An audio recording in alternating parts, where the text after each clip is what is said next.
kusema asante. Tunajaribu na angalau hatujaribu vizuri kulingana vile tumekuwa tukifuatilia vikundi vyetu, yani community zetu, tunaweza pata aibu mahali kidogo. Angalau mambo ya sacrifice, mambo ya kutoa sadaka sio competition. Sababu hatutaki kuweka competition kama sasa tumerudi mambo ya dunia. Tunataka tufanye kitu ambayo inatubariki na inakubalika mbele za Mungu.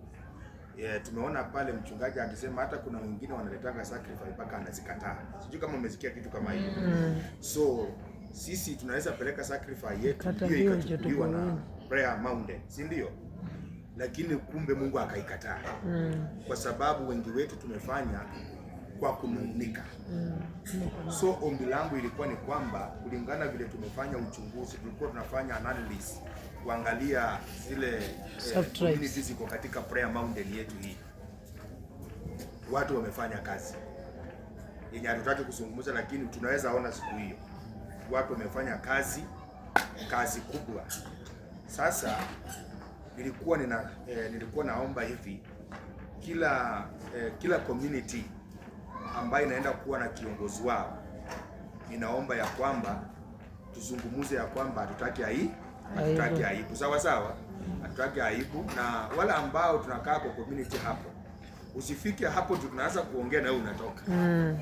Yaani hata tujafika kiwango cha kukujua hata jina peke yake umeshaenda. Unajua sasa unadisappoint mpaka unafikiria ni kama tunakwaza watu wengine, na sio vizuri. Hata kama hauna, ni vizuri ushiriki moyo wako pale. Bwana asifiwe sana. Na ukishiriki moyo wako pale itakuwa ya baraka kwetu sisi. So ninaomba ya kwamba ninataka hii shughuli tuimalize kesho.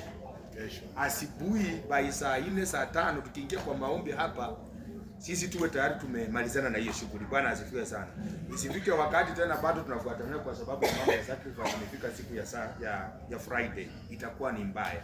So tunaomba ya kwamba ni sisi peke yetu, vile nimefanya uchunguzi Luya community, sisi ndio tunarudi kwenda kutafuta pesa. Lakini Kalenjin, Kikuyus na kabila zingine zote hizo vitu walifunga jana, na Wajaluo. In fact tumelala na Wajaluo wengine, wachungaji wameshaenda. Walisema hizo mambo sisi tulimaliza jana. So kwa hivyo ni aibu sisi kurudi tena hapo, tunaulizana ya kwamba sasa tutafanya chochote. Please tunaomba ya kwamba sababu ni sadaka, ukifika pale toa sadaka yako kwa moyo wako wa ndani, lakini naamini ya kwamba hatutakaa hapo tulipo, tuko naenda kupiga hatua. Sitaki kusema aibu zetu zenye tuko nazo katika community hiyo ni mbaya, lakini nataka tukifika hapo sisi tutaongelea yetu, kama wakumbusho tutaongelea yetu.